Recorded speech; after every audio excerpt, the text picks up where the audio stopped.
Perkenalkan, nama saya Christian Anggawiria, NIM 4122101122, Prodi Penjas, kelas B sore. Di sini saya mengambil pembelajaran bagi tunanetra. Pembelajaran bagi tunanetra atau individu dengan gangguan penglihatan memerlukan pendekatan khusus yang mempertimbangkan keterbatasan mereka dan memaksimalkan pengguna indera lain, terutama pendengaran dan sentuhan. Prinsip terutama dalam pembelajaran tunanetra adalah pendekatan individual, pembelajaran aktif, dan penggunaan media khusus seperti huruf Braille. Prinsip-prinsip pembelajaran tunanetra. Prinsip individual. Setiap individu memiliki perbedaan dalam tingkat ketunanetraan, penyebabnya, dan dampaknya. Guru perlu memahami perbedaan ini dan menyesuaikan metode pembelajaran. Kedua, prinsip aktivitas mandiri. Siswa tunanetra perlu dorongan untuk belajar secara aktif, memerlukan dan mengalami, bukan hanya mendengar dan mencatat. Ketiga, pendekatan auditor dan visual. Penyampaian informasi khusus mempertimbangkan indera pendengaran.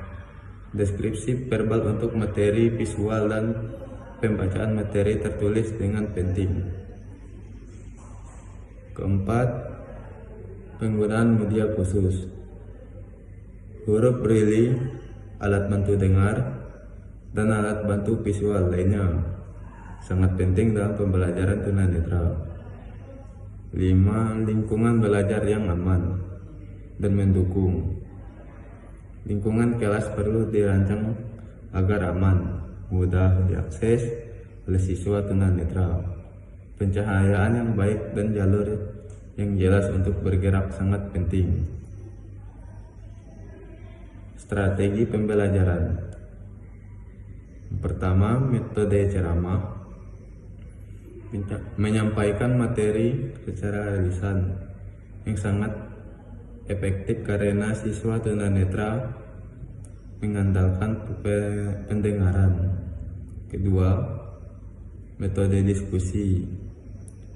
Mendorong siswa untuk partisipasi aktif dalam diskusi, memberikan kesempatan mereka untuk menyampaikan pendapat dan ide.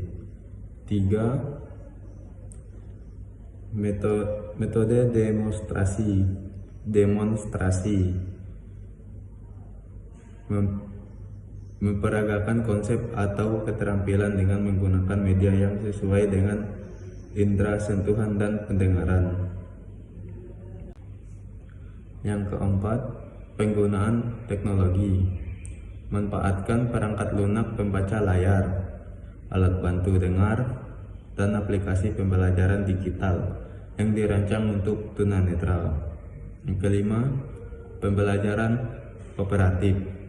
Mendorong siswa untuk bekerja sama dalam kelompok, memanfaatkan kekuatan masing-masing anggota. Media pembelajaran. Pertama, huruf Braille, sistem tulisan sentuh yang digunakan oleh tunanetra untuk membaca dan menulis. Kedua, buku audio, rekaman suara buku dan materi pelajaran yang dapat didengarkan oleh siswa. Ketiga, alat peraga 3 dimensi, model, miniatur, dan alat peraga lainnya yang dapat dirasakan oleh siswa tunanetra. Keempat, aplikasi pembelajaran.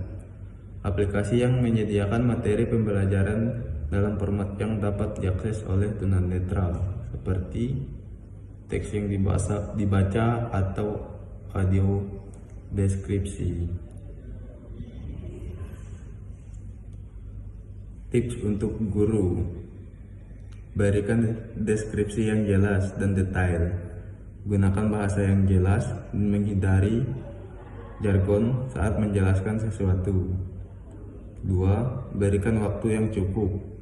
Beri waktu kepada siswa untuk menyerap informasi dan menyelesaikan tugas.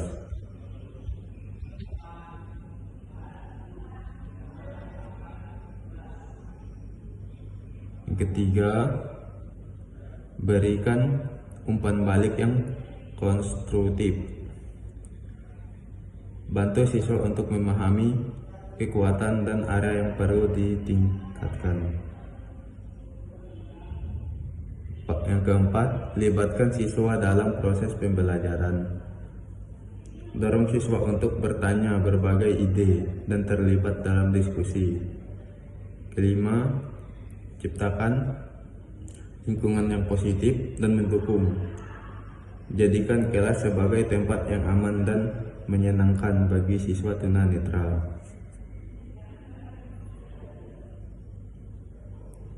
Penting untuk diingat, pembelajaran tunanetra bukan hanya tentang mengajar mereka untuk membaca dan menulis, tetapi juga tentang memperdayakan mereka untuk belajar, berkembang, dan berpartisipasi penuh dalam masyarakat.